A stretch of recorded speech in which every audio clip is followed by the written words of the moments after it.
Hello everyone, welcome back to my channel. ఈరోజు మనం ఈ వీడియోలో లా ఆఫ్ టాట్స్ గురించి డిస్కస్ చేద్దాము. అది కూడా ఏఈబీఈకి ఎగ్జామ్కి యూస్ఫుల్ అయ్యే విధంగా చూద్దాము. మనకు ఏఈబీఈకి లా ఆఫ్ టాట్స్, అలాగే motor vehicles act and consumer law, ఈ మూడింటికి కలిపి 5 మార్క్స్ అనేవి ఉంటాయన్నమాట మనకు. సో అయితే మోటార్ వెహికల్ యాక్ట్కి మనకు బేర్ యాక్ట్ అనేది ఉంది. సో దానికి పెద్దగా కష్టపడక్కర్లేదు. మనం ఆ బేర్ యాక్ట్లో చూసి క్వశ్చన్స్ అనేవి రాయొచ్చు, answers. But law of touts కని బేర్ యాక్ట్ అనేది లేదనమాట. సో బేర్ యాక్ట్ లేని వాటికి మనము ఇప్పటి నుంచి ఒక 2-3 డేస్ దాని మీద టైం పెట్టుకొని ఇంపార్టెంట్ లీగల్ మ్యాగజైన్స్ టాపిక్స్ ఇవి నేర్చుకుంటే మనం అట్లీస్ట్ ఆ 5 మార్క్స్లో లా ఆఫ్ టాట్స్కి ఒక 2 మార్క్స్ వచ్చినా మనం ఈజీగా గెయిన్ అనేది చేసుకోవచ్చు. ఎందుకంటే beauty of law of touts అనేది ఏంటంటే ఇందులో సెక్షన్స్ అనేవే ఉండవు అనమాట. ఓన్లీ కాన్సెప్ట్స్ గుర్తుపెట్టుకుంటే సరిపోతుంది. అండ్ కేస్ లాస్ గుర్తుపెట్టుకోవాలి. మనకు ప్రీవియస్ ఇయర్ పేపర్స్ చూస్తే చాలా వరకు కేస్ లాస్ గురించే మార్క్స్ వచ్చాయన్నమాట. కాబట్టి మీరు కేస్ లాస్ ఎక్కువగా చూసుకోండి. కాన్సెప్ట్ ఎలాగో మీకు నెగ్లిజెన్స్ ఏంటేంటి ఇలాంటివన్నీ మీకు ఆల్రెడీ గుర్తుంటాయి. మనం జస్ట్ ఒక్కసారి రివిజన్ చేసుకుంటే ఈ లా ఆఫ్ టాట్స్ నుంచి ఈజీగా మనం 2 మార్క్స్ అనేవి తెచ్చుకోవచ్చనమాట. సో ఫస్ట్ ఆఫ్ ఆల్ టాట్ అంటే ఏంటి అంటే, లా ఆఫ్ టాట్ అనేది it's a bundle of rules which regulates the external behaviour of individuals in society. Law of torts is a branch of law controlling the behavior of people in the society. అలాగే the tort word is derived from the Latin term tortum, which means to twist or a deviation from straight or right. అలాగే taught డెఫినేషన్ని different jurist వాళ్ళ యొక్క opinion చెప్పారు. So వీళ్ళు ఈ ముగ్గురు చెప్పారనమాట. ఈ ముగ్గురు డెఫినేషన్స్ కూడా ఇంపార్టెంట్. ప్రీవియస్ ఇయర్ పేపర్స్లో అడిగారు. ఈ పైన డెఫినేషన్ ఇచ్చి ఇది ఎవరు చెప్పారనేసి అడిగారు. మనకు first foremost important person Salmond అనమాట. ఈయన ఏం చెప్పాడంటే, టాట్ is a civil wrong for which the remedy is common law action for unliquidated damages అని ఎవరు చెప్పారంటే సాల్మండ్. సివిల్ రాంగ్ అంటే సాల్మండ్ అని గుర్తుపెట్టుకోండి. అలాగే ఫ్రేజర్ అని ఉన్నారు. ఇతను ఏం చెప్పారంటే, that is an infringement of a right in a rem. Right in rem Fraser చెప్పారని గుర్తుపెట్టుకోండి. విన్ఫీల్డ్ గురించి కూడా ప్రీవియస్ ఇయర్లో అడిగాడు. ఇతను ఏం చెప్పారంటే, tortious liability arises from the breach of duty primarily fixed by law. ఈ రెండు కాకుండా ఇంకో ఎవరైనా ప్రైమర్లీ ఫిక్స్డ్ బై లా అనేది కీవర్డ్ గుర్తుపెట్టుకోండి. అది విన్ఫీల్డ్ చెప్పారు. ఈ మూడింట్లో 3 కూడా ఇంపార్టెంట్. ముగ్గురు చెప్పారు. సో ప్రీవియస్ ఇయర్ పేపర్లో విన్ఫీల్డ్ గురించి, సాల్మండ్ గురించి కూడా అడిగారు. ప్రీవియస్ ఇయర్ పేపర్లో ఎలా అడిగారు అనేది కూడా చూద్దాం మనము. సో దానికంటే ముందు మనకు టాట్ లా గురించి ఎక్కడ సెక్షన్స్ లేవు, మరి యాక్ట్ కూడా లేదు. మరి ఇండియాలో ఎక్కడ దీని గురించి డిఫైన్ చేశారనంటే, ఇండియాలో limitation act 1963 section 2M taught అంటే ఏంటి అనేది డిఫైన్ చేశారనమాట. గుర్తుపెట్టుకోండి. టాట్ అని ఎక్కడ డిఫైన్ చేశారనే క్వశ్చన్ కూడా రావచ్చు. టాట్ అనే వర్డ్ని మన ఇండియన్ యాక్ట్లో, లిమిటేషన్ యాక్ట్లో సెక్షన్ 2M డిఫైన్ చేశారు. That is a civil wrong which is not exclusively breach of contract or breach of trust అని డిఫైన్ చేశారనమాట. సెక్షన్ 2M గుర్తుపెట్టుకోండి. అలాగే ఇవన్నీ మనకు ఏబీకి ఇంపార్టెంట్ కాదు, కానీ టాట్ అంటే ఏంటి, క్రైమ్కి టాట్కి డిఫరెన్సెస్, ఇవన్నీ సెమిస్టర్ ఎగ్జామ్స్లో మీకు వచ్చి ఉంటాయి. ఇప్పుడు ఇక్కడ ఇంత ఇంపార్టెంట్ కాదు. జస్ట్ మీకు ఆల్రెడీ అర్థమైపోయి ఉంటుంది బ్రీచ్ ఆఫ్ కాంట్రాక్ట్ అంటే ఏంటి, టాట్కి క్వాసీ కాంట్రాక్ట్కి డిఫరెన్స్ ఏంటి, ఇవన్నీ. తర్వాత ఒక ఎసెన్షియల్ ఎలిమెంట్స్ ఆఫ్ టాట్స్. ఒక యాక్ట్ అనేది టాట్గా పరిగణించాలంటే మనకి ఎసెన్షియల్ ఎలిమెంట్స్ ఏంటి అంటే, రాంగ్ఫుల్ యాక్ట్ ఆర్ ఒమిషన్, అలాగే లీగల్ డ్యామేజ్, ఈ 2 ఉండాలి. దాని తర్వాత లీగల్ మ్యాగ్జిమ్స్ ఇచ్చారనమాట ఈ ఎసెన్షియల్ ఎలిమెంట్స్‌లో. దాంట్లోనే ఒకటి మనకు injuria sine damnum and damnum sine injuria, ఇవి 2 అనమాట.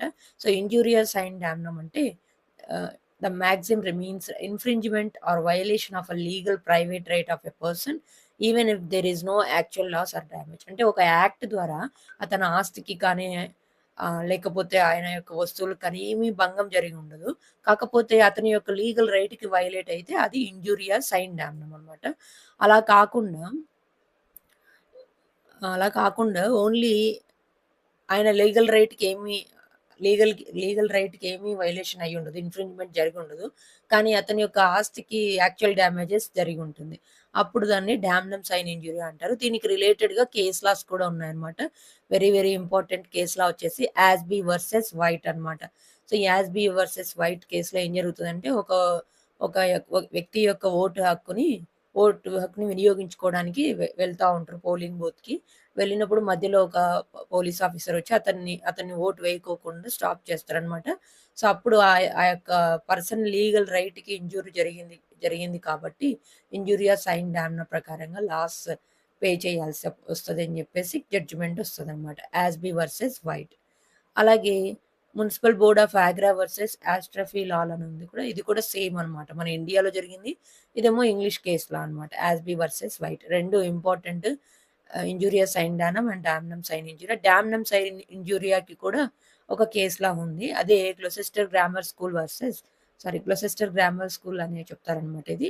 సో ఈ స్కూల్లో ఏం జరిగింది అని అంటే, ఒక ఆపోజిట్ గ్లోసెస్టర్ గ్రామర్ స్కూల్లో వర్క్ చేస్తున్న ఒక టీచరు వెళ్ళి ఆ స్కూల్ ఆపోజిట్లోనే ఇంకొక కొత్త స్కూల్ పెడతారనమాట. సో అలా పెడితే ఏమవుతుందంటే, ఇతను ఆఫర్ ఇస్తారు, మా స్కూల్లో ఎవరైనా జాయిన్ అవుతే నేను అజూమ్ దట్ ఓ 10,000 రూపీస్ డిస్కౌంట్ ఇస్తా అన్నట్లు చెప్తారనమాట. చెప్తే ఆ పాత స్కూల్లో ఉన్న స్టూడెంట్స్ అందరూ వచ్చి కొత్త స్కూల్లో జాయిన్ అవుతారు. అయితే ఈ పాత స్కూల్ వాళ్ళ ఓనర్స్ ఉంటారు, వాళ్ళు కేసేస్తే అప్పుడు డామ్నమ్ సైన్ ఇంజూరియా ప్రిన్సిపల్ ప్రకారం మీ రైట్స్కి ఏమీ వైలేషన్ అవ్వలేదు, కాకపోతే మీకు యాక్చువల్గా డ్యామేజెస్ జరిగింది, కానీ అది చట్టం ప్రకారంగా లా ఆఫ్ టాట్ ప్రకారంగా ఏమీ అఫెన్స్ కాదు అన్నట్లు జడ్జిమెంట్ వస్తుంది. అదే డామ్నమ్ సైన్ ఇంజూరియా. నెక్స్ట్ సేమ్ కేసు మనకు చెస్మోర్ వర్సెస్ రిచర్డ్స్ అని అడుగుతారనమాట. ఇదేంటంటే ఒక మిల్ ఓనర్ ఉంటారు, అతను ఒక వాటర్ రిసోర్స్ని 60 ఇయర్స్గా యూజ్ చేస్తూ ఉంటారనమాట, అండర్ గ్రౌండ్ వాటర్ని. అయితే ద డిఫెండెంట్ ఉంటారు ఇందులో. Defendant dug a well on their land deep enough to stop the larger volume of water going to the plaintiff team. అంటే ఎవరైతే ప్లెయింటిఫ్ ఉన్నారో వాళ్ళ యొక్క పక్కనోళ్ళ డిఫెండెంట్ వాళ్ళ పొలంలో ఒక వెల్లు, అంటే ఒక బోర్ బావి లాంటిది వేసుకున్నారు. దానివల్ల ఏమవుతుంది, ఈ ప్లెయింటిఫ్ వాళ్ళ యొక్క భూమిలోకి వాటర్ రావడం స్టాప్ అయిపోయాయి అనమాట.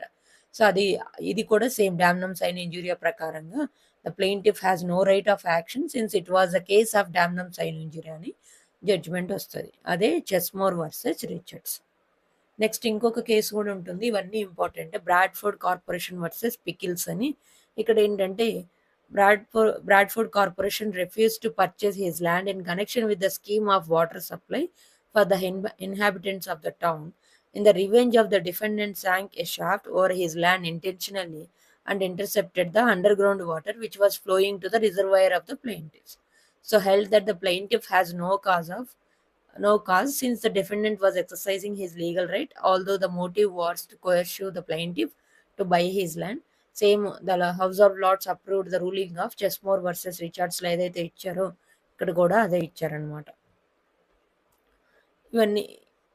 ఇవి మీరు జస్ట్ ఒకసారి చూసుకోండి, పీడిఎఫ్ కావాలంటే పెడతాను. బట్ ఈ 3 case laws, Bradford Corporation versus Pickles, Chesmore versus Richards, Gloucester grammar School and Ashby versus White, ఇవన్నీ కూడా ఇంపార్టెంట్ కేసెస్, ప్రీవియస్ ఇయర్ పేపర్స్లో అడిగారనమాట. తర్వాత ఇవన్నీ మీరు చూసుకోండి. నెక్స్ట్ ఇది వచ్చేసి ఇంజూరియా సైనంకి డానమ్ సైన్ ఇంజూరియాకి డిఫరెన్సెస్ అడుగుతున్నది. ఇది సెమిస్టర్కి ఎగ్జామ్ ఇంపార్టెంట్, బట్ ఇక్కడ కాదు. నెక్స్ట్ వచ్చేసి ఉబీ జూస్ ఇబీ రెమ్డమ్ అని ఒక లీగల్ మ్యాక్సిమ్ ఉంటుంది. ఇది యాస్బీ వర్సెస్ వైట్ కేసులో కూడా ఏదైనా కేసు వచ్చింది, ఏదైనా లీగల్ మ్యాక్సిమ్ ఉందా అంటే ఎస్, ఇదే. అది ఉబీ జూస్ ఇబీ రెమ్డమ్ అంటే wear there is a right there is a remedy. అదే మనకి ఇంజూరియా సైన్ డానమ్ చెప్తుంది అనమాట. సో ఇందులో ఎసెన్షియల్ 2 టైప్స్ ఆఫ్ రైట్స్ ఉంటాయన్నమాట, అబ్సల్యూట్స్ రైట్ అండ్ అలాగే కండిషనల్ రైట్స్. సో జస్ట్ ఇది గుర్తుపెట్టుకోండి, లీగల్ మ్యాక్సిమం మీనింగ్ ఏంటంటే where there is a right there is a remedy. తర్వాత mental elements of law of torts అనే ఉంటుంది. దాంట్లో ఇంటెన్షన్, ర్యాష్నెస్, నెగ్లిజెన్స్, ఇవన్నీ కూడా 3 forms of mens rea take any one of the following things in టాట్ law. Intention ante where a person can foresee the natural consequences of his own act and also desires those natural consequences. Alage negligence, rashness ante but where he can foresee those consequences but does not desire them, he is said to have acted rashly or recklessly. For example, oka driver vehicle ni drive chestunaru excessive speed lo on a crowded street, knowing full well that he may cause accident and injure somebody, but without desiring that accident should take place and hoping that no one will be injured. That is called rashness. Other negligence ante there is neither foresight nor desire of the consequence of one's own natural acts. However, there is a failure to take adequate care as demanded by the circumstances in which the act is done. తర్వాత motive, Molisch ఇవన్నీ మీకు already తెలుసు. ఈ Molisch అనే దానికి ఎగ్జాంపుల్‌గా మనం ఇంతకుముందు 'బ్రాడ్‌ఫోర్డ్ కార్పొరేషన్ వర్సెస్ పికిల్స్' అనే కేస్‌లో ఏదైతే చూసామో అది ఒక ఎగ్జాంపుల్ అనమాట. నెక్స్ట్ మనకు సెకండ్ ఆహ్, అవన్నీ ఫస్ట్ యూనిట్‌లో వస్తాయన్నమాట మనకి లా ఆఫ్ థాట్ బుక్‌లో. అలాగే సెకండ్ యూనిట్‌లోకొస్తే మనకి ఇంపార్టెంట్‌వి జనరల్ డిఫెన్సెస్, స్పెషల్ డిఫెన్సెస్ అని ఉంటాయన్నమాట. జనరల్ డిఫెన్సెస్ అంటే the defences which do not depend upon the nature of thought. There are available in all type of thoughts. అలాగే స్పెషల్ డిఫెన్సెస్ అంటే those defences which depend upon the nature of the thought. They are available for that thought only. These general exceptions or conditions or justification of thoughts are consent or leave or licence. దీన్ని మనం volenti, non fit ఇవన్నీ కూడా general exceptions అనమాట. Act of God, inevitable accident, necessity, private defence. What is general exceptions అంటే ఒక act ఏదైతే జరిగిందో ఆ యొక్క యాక్ట్ టాట్‌గా పరిగణించుకోకుండా దానికి డ్యామేజెస్ పే చేయకోకుండా కొన్ని ఎక్సెప్షన్స్ ఉన్నాయన్నమాట. అందులో ఉన్నవే consent or leave or licence. దాన్ని వయలెంట్, నాన్ ఫిట్ ఇంజ్యూరీ అంటారు. అలాగే act of God, inevitable accident, necessity, private defence, act causing slight harm, statutory authority, అలాగే plaintiff the wronger, judicial or quasi judicial acts, parental and quasi parental acts. ఇవన్నీ కూడా very very important. అందులో మనకి first important exception వచ్చేసి volenti non fit injury. దీని meaning వచ్చేసి consent or leave and licence అనమాట. ఏమీ లేదు, సింపుల్‌గా చెప్తాను చూడండి. ఎవరైతే ఒక పర్సన్ వాలంటరీగా అతను తెలిసి కన్సెంట్ గాని, లేదా పర్మిషన్ ఇంప్లాయిడ్ గాని, ఎక్స్‌ప్రెస్ కానీ ఇచ్చి, ఒక డేంజరస్ ప్లేస్ దగ్గరికెళ్లి కూర్చున్నప్పుడు, దాని వలంగా ఏదైనా అతనికి నష్టం జరిగితే, డిఫెండెంట్ రెస్పాన్సిబుల్ అవ్వదు అనేది ఈ యొక్క వాలంటీ నాన్ ఫిట్ ఇంజూరియా మెయిన్ అనమాట. అయితే ఇనీషియల్ డేస్‌లో ఎలా ఉండేదంటే, మనకి ఇనీషియల్ డేస్‌లో ఎలా ఉండేదంటే, ఈ వైట్ వర్సెస్ బ్లాక్‌మోర్ అనే ఒక కేస్ ఉందనమాట. సో, ఇందులో ఏం చెప్తారంటే, the plaintiff husbands were paid for admission of his family for witnessing a car race. During the race, a car got enabled in the safety rope and the plaintiff was catapulted some 20 feet and died consequently. ఇక్కడ duty of care అనేది లేదు అని చెప్పేసి defendant liable అని చెప్పేసి చెప్తారనమాట. అలాగే even మనకి 'స్మిత్ వర్సెస్ చార్లెస్ బేకర్' అనే కేస్‌లో కూడా సేమ్ ఇది కూడా అంతే అనమాట. The plaintiff was employed to hold a drill on the position. అంటే ఒక పెద్ద ప్రొక్లైన్ లాంటిది పైనుంచి ఒక స్టోన్ పట్టుకొని ఒక ప్లేస్‌లో పెట్టాలి. సో, అలా పెడుతున్నప్పుడు అది జారి పడిపోయి ఒక మీద పడిపోతదనమాట. సో, ఇందులో గూడా plaintiff defendant is not liable అని జెప్పేసి చెప్తారనమాట. కానీ దీని తర్వాత ఒక కేసొస్తది. 'హాల్ వర్సెస్ బ్రూక్‌లాండ్' అని ఒక కేసు. అదొక కార్ రేసింగ్ ప్లాట్‌ఫార్మ్ అనమాట. అక్కడ వీళ్ళు టికెట్ తీసుకొని వెళ్లి కూర్చొనుంటారు. సో, వాళ్ళు డ్యూటీ ఆఫ్ కేర్ అన్నీ తీసుకున్నప్పటికి గూడా, ఆ యొక్క కార్ అనేదొచ్చి ఈ స్పెక్టేటర్స్ అంటే చూసేవాళ్ళుంటారు కదా! వాళ్ళ మీద యాక్సిడెంట్ అనేది జరుగుతుందనమాట. అప్పుడు ఆ కేస్‌లో ఏం చెప్తారంటే, వాలంటీ నాన్ ఫిట్ ఇంజ్యూరీ అనేది అప్లై అవుతుంది. డిఫెండెంట్ ఈస్ నాట్ లయబుల్ అన్నట్లు చెప్తారనమాట. సో, అది ఈ యొక్క ఎక్సెప్షన్ యొక్క ముఖ్య ఉద్దేశ్యము. దీనికి రిలేటెడ్‌గా కొన్ని కేస్ లాస్ ఉన్నాయి. అవంత ఇంపార్టెంట్ ఏం కాదు. ఇఫ్ ఇన్ కేస్ మీకీ పీడీఎఫ్ కావాలంటే చేసి చెప్పండి, నేను పంపిస్తాను. నెక్స్ట్ వెరీ ఇంపార్టెంట్ వన్ వచ్చేసి act of God. So, previous year పేపర్‌లో ఎలా అడిగారంటే, యాక్ట్ ఆఫ్ గాడ్ మీన్స్ అంటే ఏంటి? లేదా విస్ మెజూర్ మీన్స్ అనేసి ఆప్షన్‌లో యాక్ట్ ఆఫ్ గాడు, ఇంకా కొన్ని ఆప్షన్స్ అనేవి ఇస్తారనమాట. మనం ఆ పేపర్స్ కూడా చూద్దాము. సో, యాక్ట్ ఆఫ్ గాడ్‌ని మనం ఇంకొక నేమ్ వచ్చేసి విస్ మెజూర్ అంటారు. సో, దీని మీనింగ్ వచ్చేసి circumstances which no human foresight can provide against any of which human prudence is not bound to recognise the possibility and which when they do occur therefore are calamities that do not involve the obligation of paying for the consequences that result from them. So, సింపుల్‌గా ఏం లేదు. ఒక falling of a tree ఉంది. లేదా ఆహ్, ఉరుము వచ్చేసి మీద పడడం, లేదా టోర్నాడో, స్టార్మ్స్ కానీ, లైక్ ఇట్లా వోల్కనో ఎరప్షన్స్ కానీ, ఇవన్నీ కూడా ఒక హ్యూమన్ బీయింగ్ ఇన్వాల్వ్‌మెంట్ ఉండదు. ఇవన్నీ కూడా న్యాచురల్‌గా జరిగిపోతా ఉంటాయి. అలాంటి యాక్ట్స్‌ని యాక్ట్ ఆఫ్ గాడ్‌గా పరిగణిస్తారనమాట. దీనికి కండిషన్స్ ఏంటంటే ఎక్స్‌టర్నాలిటీ ఉండాలి. అంటే there must be working of natural forces without intervention of human ah, agency. అలాగే అన్‌ప్రెడిక్టబిలిటీ ఎప్పుడు జరుగుతదో తెలియకుండా ఉండాలి. ఇర్రెసిస్టిబిలిటీ ఉండాలి. The occurrence must be such that it would not have been avoided by any amount of precaution. ఇలా 3 ఉన్నప్పుడు దాన్ని act of గాడ్‌గా consider చేస్తారు. అదే దీనికి రిలేటెడ్‌గా ఇది ప్రీవియస్ ఇయర్ అడిగారు. నికోలస్ వర్సెస్ మార్ష్‌లాండ్. సో, ఇదేంటంటే ఆర్టిఫిషియల్ లేక్స్ గురించి జరుగుతదనమాట. సో, ఈ కేస్‌లో యాక్ట్ ఆఫ్ గాడ్ అనేది అప్లై అవుతది. దాని తర్వాత ఇండియా రిలేటెడ్‌గా చూస్తే రామలింగ నాడార్ వర్సెస్ నారాయణ రెడ్డియార్ అని ఈ కేస్ ఉంటుంది. దాంట్లో కూడా held that the criminal activities of that unruly mob cannot be considered to be an act of God అనేసి చెప్తారనమాట. సో, ఈ నికోలస్ వర్సెస్ మార్ష్‌లాండ్ తర్వాత మనకు ఇంకొక కేస్ లా వస్తది. అదే రేలాండ్ వర్సెస్ ఫ్లెచర్ అని ఉంటుందనమాట. సో, ఆ కేస్‌లో గూడా సేమ్ ఇలాగే వాళ్ళు కూడా ఆర్టిఫిషియల్ లేక్‌ని ఫౌండ్ చేస్తారు. అయితే ఈ నికోలస్ వర్సెస్ మార్ష్‌లాండ్‌లో ఏం చెప్తారనమాట యాక్ట్ ఆఫ్ గాడ్ అని జడ్జిమెంట్ ఇస్తారు. దాంట్లో మాత్రం స్ట్రిక్ట్ లయబిలిటీ అనేది జడ్జిమెంట్ వస్తది. అదే ఇండియాకొచ్చేసరికి అబ్సల్యూట్ లయబిలిటీ అయిపోతుందనమాట. MC Mehta versus union of ఇండియాలో. ఇవన్నీ గూడా మనకు టాట్ లాలో ఉన్న థింగ్స్ అనమాట. నెక్స్ట్ ఇన్నోవేటబుల్ యాక్సిడెంట్ అంటే ఆహ్, ఇన్నోవేటబుల్ యాక్సిడెంట్‌కి మనం ఒక కేస్‌లా తీసుకుందాము. అప్పుడే మనకు అర్థమవుతుంది.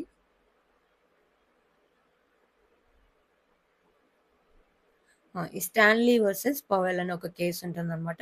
The plaintiff who was engaged in carrying cartridges and game for the party was hit by a shot fired by the defendant while on an organized pheasant shoot. When the shoot glanced off a tree before hitting the plaintiff, it was held that the defendant was not liable. ఈ Stanley versus Powell అనేది ఏంటంటే ఇతను ఒక స్టేడియంలో ఒక gun shoot జరుగుతున్న దగ్గరికెళ్ళి మధ్యలో ఇతను పార్టీకి సంబంధించిన క్యాట్రిడ్జెస్ కానీ, వాటర్ గానీ ఇట్లాంటివన్నీ సప్లై చేసే వ్యక్తి అనమాట. అతను వెళ్లి అందరికీ సప్లై చేసే టైంలో ఎవరైతే షూటర్ ఉంటారో షూట్ చేసేటప్పుడు ఇతనికి తగులుతుందనమాట మధ్యలో. సో, అంటే ఇన్నోవేటబుల్ యాక్సిడెంట్. అంటే అది ఎవరు తెలుసుకొనొచ్చినది కాదు గదా! సో, అందుకని జెప్పేసి డిఫెండెంట్ వాస్ నాట్ లయబుల్ అని చెప్తారు. ఈ కేస్ కూడా ఇంపార్టెంట్. స్టాన్లీ వర్సెస్ పవెల్ అని. ఇండియాలో కూడా ఒక కేస్‌లా ఉంటుంది. ఆహ్, ఒక ఒక లేడీ వచ్చేసి మధ్యలో దారిలో వెళ్తున్నప్పుడు 'పద్మావతి దుగ్గనాయక' అని ఉంటుందన్నమాట కేసు. ఆమె ఒక కారులో వెళ్తున్నప్పుడు దారిలో లిఫ్ట్ అడిగి కారు ఎక్కుతదనమాట. వెళుతూ ఉన్నప్పుడు మధ్యలో కారు యాక్సిడెంట్‌కి గురయ్యి ఈమె ప్రాణాలు గూడా కోల్పోవడము లేదా యాక్సిడెంట్ జరుగుతది ఆవిడకి. సో, అప్పుడు ఆ కేసులో జడ్జిమెంట్ ఏమొస్తదంటే ఇది ఇన్నోవేటబుల్ యాక్సిడెంట్. అతనే ముందు ఊహించుకొని చెప్పలేదు. అలాగే ఆమె కన్సెంట్‌తోనే ఆ యొక్క లిఫ్ట్ అనేది తీసుకొని ఎక్కింది కాబట్టి డిఫెండెంట్ ఈస్ నాట్ లయబుల్ అనేసి చెప్తారనమాట. కానీ ఇంగ్లీష్‌లో ఈ కేస్‌లో ఇంపార్టెంట్. స్టాన్లీ వర్సెస్ పవెల్ అనేది. నెక్స్ట్ వచ్చేసి నెసెసిటీ అనమాట. నెసెసిటీ అనేది ఏం లేదు. మనకు ఒక లాటిన్ వర్డ్ నుంచి వచ్చింది. Necessitas inducit privilegium quod jura privata. అంటే necessity induces a privilege because of private right. The act may be necessary to exercise authority given by law or to avoid a greater harm or in the larger interest of a public. So, దీనికి రిలేటెడ్‌గా మనకొక case law ఉంది. Cope versus Sharp. ఏంటంటే, a fire broke out on A's land. A's servant were busy in extinguishing the fire. The game keeper of C who had shooting rights over A's land set a fire to some strips of heather extinguished between the fire and some nesting peasants of sea. In a short while the fire was by A's servants, A sued the gamekeeper for trespass. The court held that the gamekeeper was not liable for there was a real and imminent danger to the game, which justified an action taken by the defendant. అని చెప్పి judgement వస్తుంది. Even ఈ నెసెసిటీకి are versus టుడ్లీ and స్టిఫెన్స్ అని ఒక case ఉంటుందన్నమాట. వాళ్ళిద్దరూ ఒక పడవ అంటే ఒక సముద్ర ప్రయాణంలో ఉన్నప్పుడు వాళ్ళకి ఇంక ఫుడ్ దొరకదు. సో, అప్పుడు వాళ్ళలో ఒకరిని చంపేసుకొని అలా బతుకుతారనమాట. సో, అందులో గూడా మనకి నెసెసిటీ ప్రిన్సిపల్ అనేది వస్తది. అది క్రిమినల్ లాలో వస్తుంది మనకి. అలాగే నెక్స్ట్ ప్రైవేట్ డిఫెన్స్ అనమాట. ప్రైవేట్ డిఫెన్స్ అంటే మనకి ఇక్కడ ఒక కేస్ చూడండి. దేవేంద్రబాయ్ వర్సెస్ మేఘాబాయ్ అనే కేసులో the principle extends not only the right of a person to protect himself but also to protect others life, his wife and his parents and his child. He is to use only necessary force or not to use force it excess of what is necessary. అంటే ఒక person నిన్ను చంపడానికి వచ్చినప్పుడు అది నీవే కాదు, వాళ్ళ యొక్క ఫ్యామిలీకి కానీ ఇంకెవరికైనా వచ్చినప్పుడు ఈ ప్రైవేట్ డిఫెన్స్ అనేది చేసుకోవచ్చు. అదేమి అఫెన్స్ కాదు అని చెప్పడం అనమాట. అలాగే యాక్ట్ కాజింగ్ స్లైట్ హార్మ్. ఏవైనా స్లైట్ హార్మ్స్ ఉంటే like de minimis non curat lex అంటే law does not cure minor loss అనేది మీనింగ్ అనమాట. ఇది చాలా మనకు ఈవెన్ ఎల్ఎల్ఎం ఎంట్రన్స్ టెస్ట్‌లో కూడా ఈ ఇయర్ అడిగారు. డి మినిమిస్ నాన్ క్యూరట్ లెక్స్ అనేది. దీనికి ఒక కేసులా ఉంది. హోల్ఫోర్డ్ వర్సెస్ బైలీ అనే కేసు ఉంటుందన్నమాట. ఇదేంటంటే A cast and draws in a water where there B has exclusive right of fishing whether any fish are caught or not. A has wronged B because the act, if repeated, would tend to establish or claim a right to fish in that water. Similarly, an act which has small incidents may be a part of larger transaction. In a such case, although the law will take a cognizance of the act. Next ఎవరికైనా statutory authority అంటే governments acts ఏమైనా చేస్తున్నప్పుడు అది కూడా exception కిందికి వస్తుందని చెప్పారు. దీనికి రిలేటెడ్గా మనకు ఒక కేసులా ఉంది. అదే వ్యాగన్ వర్సెస్ టాఫ్వేల్ రైల్వే కంపెనీ. ఇదేంటంటే sparks from an engine of the respondent's rail company set a fire to the appellant's woods and adjoining land, held that since the respondent had taken proper care to prevent an emission of sparks and they were doing nothing more than that statute had authorized them to do, they were not liable అని చెప్పేసి చెప్తారు. అలాగే సిమిలర్గా ఒక case జరుగుతుంది. Hammer Smith rail coach versus brand కేసులో ఏంటంటే the value of the plaintiff's property had considerably depreciated due to the noise, vibration, and smoke caused by the running of trains. The damage being vibration and smoke caused by the running of trains, the damage being necessarily incidental to take the running of the trains authorized by the statute. It was held that no action lies for the same. అదే మనకు అంటే ఏం లేదు, ఈ wagon versus టాఫ్వేల్ railway company వాళ్ళ పక్కనే railway company అనేది ఒక స్టాట్యూట్ అంటే గవర్నమెంట్ అనుకోండి. పక్కన ఒక అడ్జాయినింగ్ ల్యాండ్ ఉంది. సో అక్కడ వచ్చిన పొగ వల్ల లేదా ఎమిషన్ వల్ల స్పార్క్స్ క్రియేట్ అయ్యి అతని యొక్క వుడ్కి అంటుకొని జరుగుతూ ఉందన్నమాట. సో అప్పుడు ఏం చెప్తారంటే ఈ మనకు స్టాట్యూటరీ అథారిటీ ద్వారా ఏదైనా యాక్ట్ చేస్తే అది మనకు ఎక్సెప్షన్ కిందికి వస్తుంది, ఇదేమి అఫెన్స్ కాదు అని చెప్పి జడ్జిమెంట్ వస్తుంది. సేమ్ అలాగే hammer Smith railway coach versus brand అనే కేసులో కూడా జరుగుతుంది అనమాట. ఇవి రెండు ఇంపార్టెంటే, గుర్తుపెట్టుకోండి. నెక్స్ట్ ప్లెయింటిఫ్ ద రాంగర్ అంటే ఇప్పుడు ఏం లేదు, ఒక ప్లెయింటిఫ్ రాంగ్ చేసినప్పుడు అది కూడా ఎక్సెప్షన్ కిందికి వస్తుంది. There are two situation where this justification can be applied. Plaintiff caused the wrongful act to be committed by the defendant. Defendant would not otherwise have committed the act. అలాగే plaintiff alone is responsible for loss. Defendant had no duty to avoid the loss due to the plaintiff. దీనికి Baloch versus Smith అనే ఒక case వచ్చింది. Baloch versus Smith. A person who having occasion to come to the house of another strays from the ordinary approaches to the house and trespass upon the adjoining land where there is no path has no remedy for any injury which he may sustain from falling into an unguarded wells or pits as the injury in the result of his own carelessness or misconduct. But occupier of a land has a duty to keep premises safe even in respect of trespassers. If he violates this duty, then he cannot take this defense and he will be liable to the plaintiff. In such case, there will be mutual torts and each party may sue the other for the tort committed against him అని చెప్పేసి చెప్పారు. Next వచ్చేసి judicial or quasi judicial acts కూడా ఏమీ offences అవ్వవు అని చెప్పేసి మనకు టాట్లా ఉంది. దీనికి state of UP versus Tulsiram అని ఉంటుంది. 5 persons were prosecuted for certain offences. One of them was acquitted by the Sessions Court and another by High Court. The High Court upheld the conviction of only 3 of the 5 persons and authorized the issue of warrants against 3 convicted persons. The judicial magistrate acting negligently signed an order for the arrest of all the 5 persons. So as a result of the order, the plaintiff, even though they had been acquitted by the High Court, were arrested by the police. It was held that judicial officer was liable for the wrongful arrest of the plaintiff respondents as the judicial officer was not exercising any judicial function but only an executive function while issuing a warrants, and therefore the protection under the Judicial Officer Protection Act 1850 could not be available in this case అని చెప్పి ఈ కేసులో judgement వచ్చింది. Next వచ్చేసి parental or quasi parental authority రిలేటెడ్గా మనం ఈ కేసులో చూద్దాము. ఈ కేసులో the authority of a school master is while it exist the same as that of a parent. A parent when he places his child with school master delegates to him all his authority so far as it is necessary for the welfare of the child. The authority of a teacher to correct his students is not limited only to the wrongs which the student may commit upon the school premises, but may also extend it to the wrongs done by him outside the school, because there is not much opportunity for boy to exhibit his moral conduct while in school under the eye of the master. The opportunity is while he is at play or outside the school. Next, very important, vicarious liability అంటే ఈ vicarious liability అనేది ఒక legal Maxim నుంచి వచ్చింది. అదే queue ఫెసిట్ per ఏలియం ఫెసిట్ per సే అనమాట. He who acts through another is deemed in law doing it himself. అంటే ఏం లేదు, ఒక ఎంప్లాయర్ రిలేషన్షిప్ ఉంటుంది. సో ఎంప్లాయర్ ఏదైనా మిస్టేక్ జరిగితే డ్యూరింగ్ ద ఎంప్లాయ్మెంట్ టైంలో ఆ ఎంప్లాయర్ లైబుల్ అవుతారు అని చెప్పేసి ఈ వికేరియస్ లయబిలిటీ అనమాట. And one more legal Maxim వచ్చేసి రెస్పాండెంట్ సుపీరియర్, అలాగే క్యూఈ ఫెసిట్ పర్ ఏలియం ఫెసిట్ పర్ సే రెండు కూడా మనకు వైకేరియస్ లైబిలిటీ గురించి చెప్తుంది అనమాట.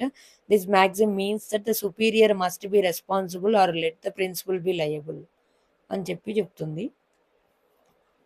సో దీనికి రిలేటెడ్గా మనకు ఒక ఫేమస్ కేసులా ఉంటుంది, state of Rajasthan versus Vidyavati అని ఉంటుంది. Vidyavati versus state of Rajasthan అని.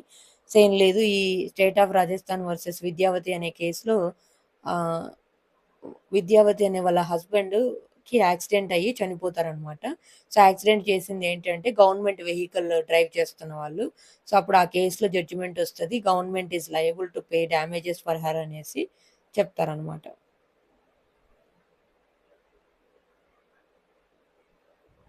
మనకి వైకేరియస్ లయబిలిటీ గురించి article 300 of Constitution of India కూడా చెప్తుందనమాట. State as regards its liability for the tortious acts of its servants done in the course of their employment అని. First case దీనికి రిలేటెడ్గా వచ్చింది Peninsular and Oriental Steam Navigation Company versus Secretary of State for India. So ఇందులో ఏంటంటే the plaintiff's horse was injured by the negligence of servants. అంటే లేదు, ఒక road మీద అప్పుడు జట్కా బండ్లు ఉంటాయి కదా, అంటే హార్స్ డ్రైవింగ్ చేసేవి. అప్పుడు వాళ్ళ వెళ్తున్నప్పుడు ఎవరైతే గవర్నమెంట్ స్యూవేజ్ క్లీన్ చేసే వాళ్ళు ఉంటారు, వాళ్ళు వాళ్ళ యొక్క థింగ్స్ ఉంటాయి, లేదా పారలు లేదా గడ్డ పారలు అంటారు కదా, అలాంటివి రోడ్డు మీద అడ్డంగా పెట్టేసి ఉంటే అవి హార్స్ చూసి దానివల్ల చూడండి, carrying along the public road heavy piece of iron for being placed on a board of a steamer. The plaintiff filed suit against the Secretary of State for the recovery of damages.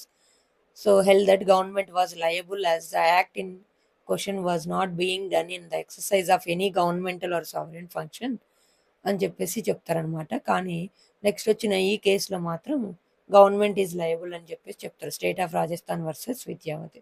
దీని తర్వాత కూడా చాలా cases వచ్చాయి, but important case అయితే ఇదే అనమాట. మనకు వచ్చే 2 మార్క్స్లో మనం ఇంత డీప్గా వెళ్ళి చదవాల్సిన అవసరం లేదు, ఇంపార్టెంట్వి చూసుకోండి. పీడిఎఫ్ మీకు అంత చదివేంత ఓపిక ఉందనంటే మొత్తం కూడా మీరు చెక్ చేసుకోండి. సో నెక్స్ట్ వచ్చేసి నెగ్లిజెన్స్ గురించి వెరీ ఇంపార్టెంట్. నెగ్లిజెన్స్లో మనకు negligence as a state of mind, negligence as a type of conduct ఇలా ఉంటుంది. ఎసెన్షియల్స్ వచ్చి చూసుకోండి. మనకు the defendant owed a duty of care, అలాగే the defendant made a breach of duty, the plaintiff suffer damage. Duty miss చేసి ఉండాలి, duty of care లేకుండా ఉండాలి, బ్రీచ్ ఆఫ్ డ్యూటీ చేసి ఉండాలి, అలాగే ప్లెయింటిఫ్ సఫర్ అయి ఉండాలి డ్యామేజెస్కి. సో ఇలాంటివి ఉన్నప్పుడు మాత్రమే ఆ యొక్క యాక్ట్ని నెగ్లిజెన్స్ అంటారు. మనకి ఇంపార్టెంట్ కేసులా వచ్చేసి డాంగ్యూ వర్సెస్ స్టీవెన్స్ అని ఉంటుంది. సో ఇందులో ఏంటంటే జింజర్ బీర్లో నెయిల్ అంటే నత్త వస్తుంది అనమాట. సో అప్పుడు ఆ కంపెనీ మీద షూ చేస్తే అప్పుడు మనకి నెగ్లిజెన్స్ యాక్ట్ కింద ఆవిడకి డ్యామేజెస్ పే చేయాల్సి వస్తుంది అని చెప్పి జడ్జిమెంట్ వస్తుంది. చాలా ఇంపార్టెంట్. అండ్ నెక్స్ట్ ఇంపార్టెంట్ వచ్చేసి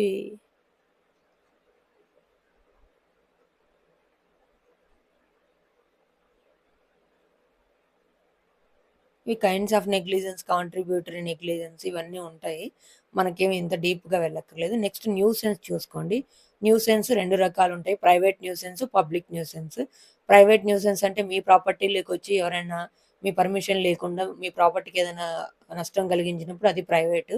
అదే పబ్లిక్ న్యూసెన్స్ అయితే కనుక సొసైటీ అంటే ఒక ఫ్యాక్టరీ మీ రెసిడెన్షియల్ ఏరియాలో వచ్చి ఫ్యాక్టరీ పెట్టి దానివల్ల వచ్చే నాయిస్ కానీ లేదా వైబ్రేషన్స్ ఇలాంటివన్నీ ఒక సర్టెన్ గ్రూప్ ఆఫ్ పీపుల్కి ఎఫెక్ట్ అవుతే దాన్ని పబ్లిక్ న్యూసెన్స్ అని అంటారనమాట. దీనికి రిలేటెడ్‌గా ఒక కేసులా ఉంటుంది. డాక్టర్ రామ్‌రాజ్ సింగ్ వర్సెస్ బాబులాల్ అని ఉంటుంది. సో, ఇందులో గ్రైండింగ్ మిషన్ పెడతారనమాట. బ్రిక్స్ అంటే అది ఇటుకలు తయారు చేసి గ్రైండింగ్ మిషన్ ఒక ఏరియాలో ఉంటుంది. దానివల్ల డస్ట్ ఇవన్నీ వస్తాయి.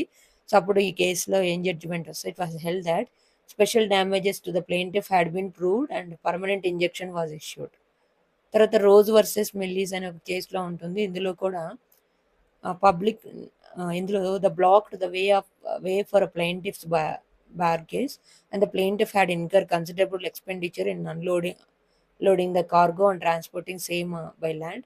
It was held that there was a special damage caused to the plaintiff. So, ఇవన్నీ కూడా చెక్ చేసుకోండి.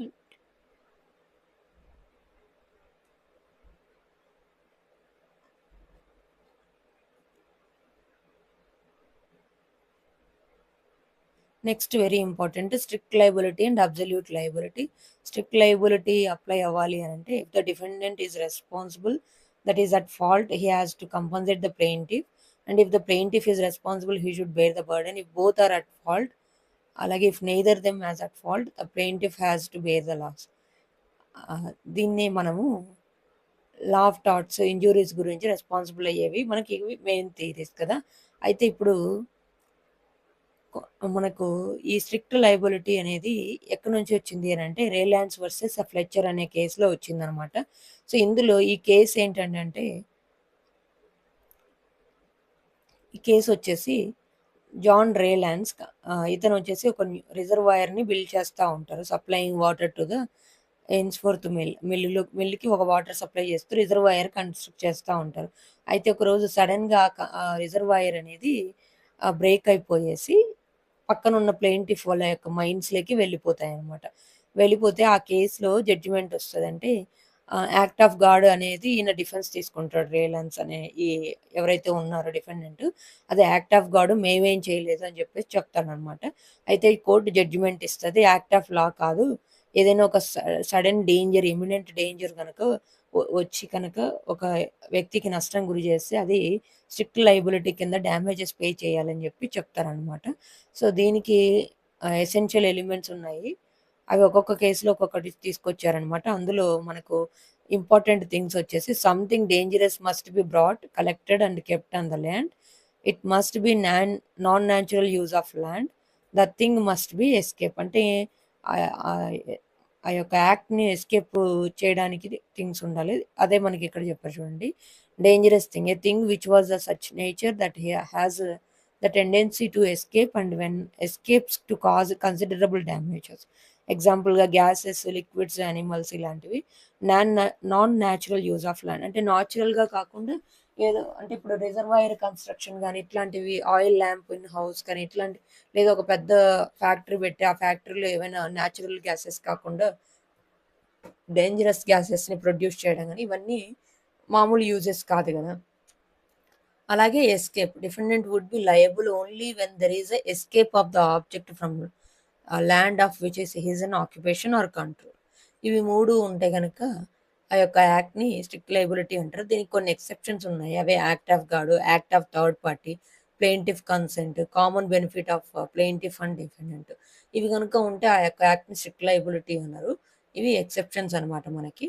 తర్వాత మనం యాక్ట్ ఆఫ్ గాడ్ ఇవన్నీ మనం ఆల్రెడీ చూసాము. మన టైం వేస్ట్ చేసుకోవద్దు ఇవన్నీ కూడా డిస్కస్ చేసి ఇక్కడ.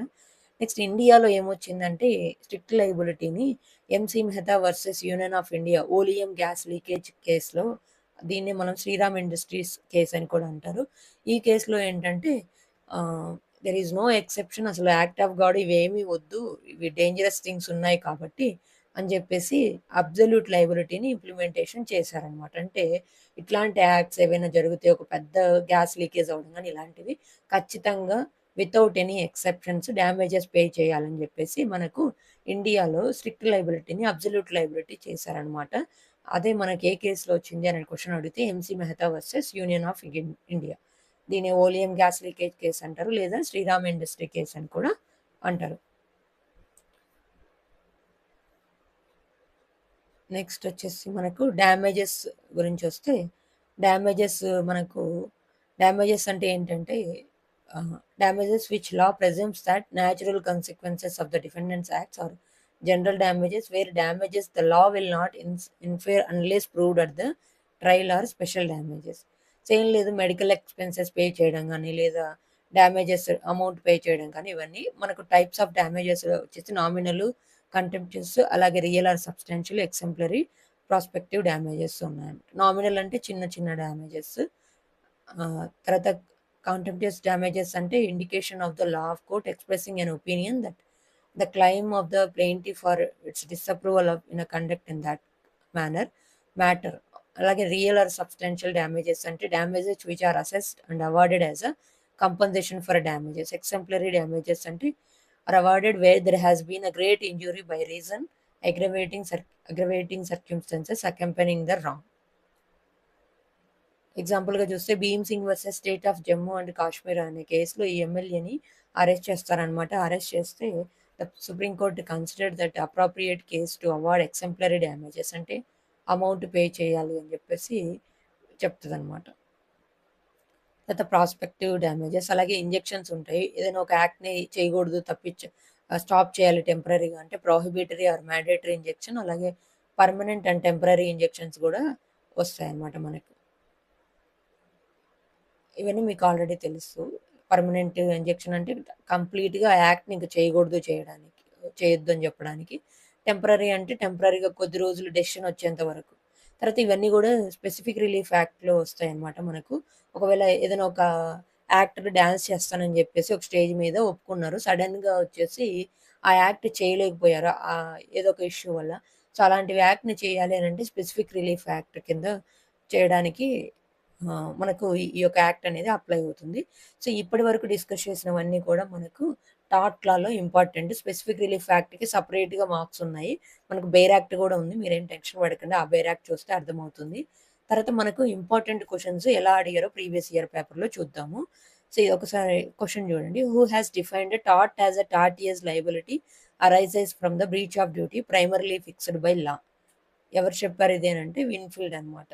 మనం ఇంతకుముందు గుర్తుపెట్టుకున్నాం కదా, ప్రైమర్లీ ఫిక్స్డ్ బై లా అని అంటే విన్ఫీల్డ్ అనేసి, సివిల్ రాంగ్ అని అంటే సాల్మండ్. నెక్స్ట్ ఇది చూడండి. Gloucester grammar school case relates to which of the following important magazines. Damnum, sine injury గుర్తుపెట్టుకోండి, డీజీ అని గుర్తుపెట్టుకోండి. Damnum Gloucester grammar school. తర్వాత నెక్స్ట్ క్వశ్చన్ చూడండి. The principle ubi jus ibi idem remedium was recognised in which case. మామూలుగా మనం ఏమనుకుంటాము, ubi jus ibi remedium అంటే Ashby versus వైట్లో where there is right there is a remedy అనేసి అనుకున్నాము. కానీ ఇక్కడ రిలయన్స్ వర్సెస్ ఫ్లెచర్ అనే కేసులో కూడా ఇక్కడ చూడండి డిఫరెన్స్, ఐడమ్ అని ఇక్కడ ఒక యాడ్ అయింది. గుర్తుపెట్టుకోండి ఇవన్నీ. తర్వాత Gloucester grammar school is a landmark is based on which case of the following maxim. Damnum, sine injuria. అలాగే contractual liability arises where there is offer and acceptance only. So ఇలా options ఇచ్చారు. There is a intention to create a legal relation. Next వచ్చేసి the rule of strict liability is based on the decision in which case అనేసి అడిగారనమాట. Strict liability అంటే ఇది Reliance versus Fletcher. మీరు గుర్తుపెట్టుకోండి, డామ్నమ్, sine ఇంజూరియా, Reliance versus Fletcher. అలాగే ఇందులో ఉన్న ఎక్సెప్షన్స్, లీగల్ ప్రిన్సిపల్స్ చాలా చాలా ఇంపార్టెంట్ అనమాట. నెక్స్ట్ ఇది కూడా చూడండి. రెస్ ఇప్సా లిక్విటర్ ఎక్కడో ఏంటి మీనింగ్ అంటే the thing speaks for it self అని చెప్పేసి మీనింగ్ అనమాట. ఇంకోటి చూడండి, విస్ మేజర్ మీన్స్ అంటే యాక్ట్ ఆఫ్ గాడ్ అనమాట. తర్వాత according to classical doctrine of act of state in law of touts means అంటే ఏంటి అనేసి అడుగుతున్నారు. ఇది సావరియన్ పవర్ అనమాట. an act of the sovereign power of a country that cannot be challenged, controlled or interfered with by municipal courts. దీన్ని state in doctrine of act of state in law of torts అనేసి అర్థం అనమాట. Next చూడండి, in టాట్ all persons who aid or counsel or direct or join in the committal of a wrongful act or known as joint tortfeasors. గుర్తుపెట్టుకోండి. తర్వాత MC Mehta versus union of ఇండియాలో కూడా మీకు ఇక్కడ చూడండి, in escape of toxic gas the enterprise is strictly and absolutely liable to compensate all those who are affected by the accident. మీరు చూడండి ఇక్కడ కూడా అన్ని సేమ్ అలాగే ఇచ్చారు, కాకపోతే ఏం డెసిషన్ వచ్చింది అనేది చెక్ చేసుకోండి. Next which one of the following is a true about Latin maxim ubi jus ibi remedium, where there is a right there is a remedy. So ఇక్కడికి డిఫరెన్స్ చూసుకోండి. అక్కడేమో ఉబి జూస్ ఇబి రెమిడియం, ఇక్కడేమో ఉబి jus ఇబి Adam రెమిడియం అని ఇచ్చారనమాట differences. Injurious sine damnum అంటే infringement of a legal right without damages. Damages without infringement of legal right అంటే డామనం sign injury. తర్వాత ఇది కూడా సేమ్ క్వశ్చన్ రిపీటెడ్గా అడిగారు. రెసిప్ట్స్ అలెక్విటర్ అంటే థింగ్స్ స్పీక్స్ ఫర్ దెమ్సెల్వ్స్ అని అర్థం అనమాట.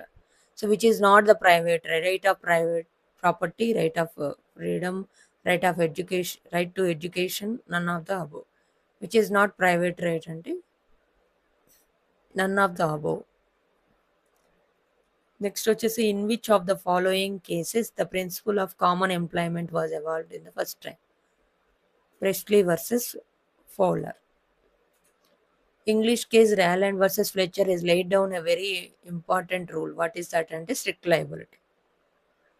సో ఇక్కడ చూడండి, ఇన్ ద థాట్ of conspiracy the purpose of the combination must be violate legal right of the victim. Next which one of the following is leading case in injurious sine damnum అంటే Ashby versus White. The term టాట్ is a French word, గుర్తుపెట్టుకోండి, Latin కాదు, French word. Which one is a leading case in strict liability, Rylands versus Fletcher. Same ఇలాగే questions అన్ని అడిగారు. మీకు ఇది కావాలంటే నేను పంపిస్తాను, జస్ట్ క్రాస్ చెక్ చేసుకోండి. So that's all. ఇంకేమైనా మీకు వేరే యాక్ట్ లేని ఏదైనా టాపిక్ ఉండి మీకు కావాలి ఒక క్లాస్ అని అంటే జస్ట్ కామెంట్ చేయండి. I will try to make a class on that. That's all. Thank you so much for watching my videos so far. Please follow for more legal updates.